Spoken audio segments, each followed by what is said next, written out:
Hi, I'm Becky Rassi. I'm the Executive Director of the Rose Garden Recovery Community.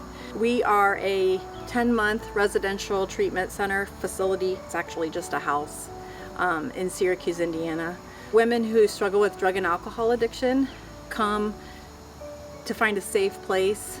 They learn recovery tools. We empower them to have a voice, to be able to know their value, and we partner with people like Retta where they can have parenting classes. They have regular case management and peer coaching within our home.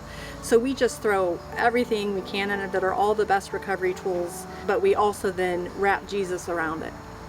And so when I started working with these residents, I've always been drawn to wanting everybody to understand that they're valued because they're made in the image of God. They are made intrinsically valuable, and it doesn't matter what they do. Well, the women here, their sins are on display for the world to see. And so they walk in here never in a good place. That's my why. That's why I keep coming back, because I get to watch women find hope in the Lord, enjoy today. And I get to hear stories all the time, stories like my friend Molly. I'm Molly Gerard. I'm a resident at the Rose Garden. I've been here about 6 months. When I first walked in through these doors, I knew it was home right off the bat. I had been in facilities before. I had gone to an inpatient rehab. I moved immediately to another inpatient rehab. And I, thank God, had found this place. I reached out and continuously was in contact with Becky, the director, and one of the case managers. In my past, I have struggled with addiction and alcoholism for about the last 20 years. It started when I was young in high school as fun, but it very, very quickly turned into a life or death situation.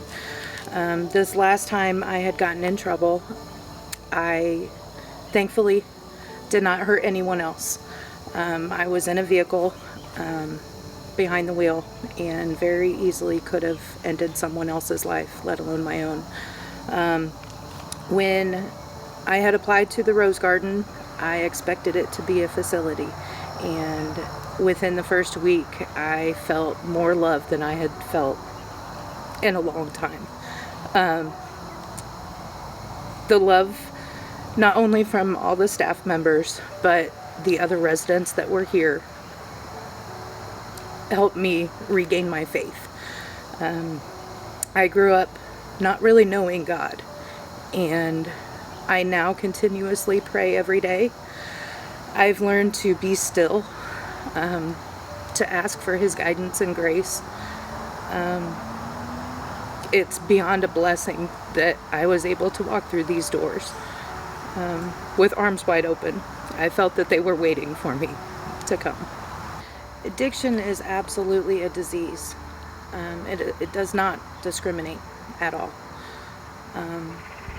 I know I've come in contact with a lot of people that just by looking at them you would never expect to hear a story that could change your life.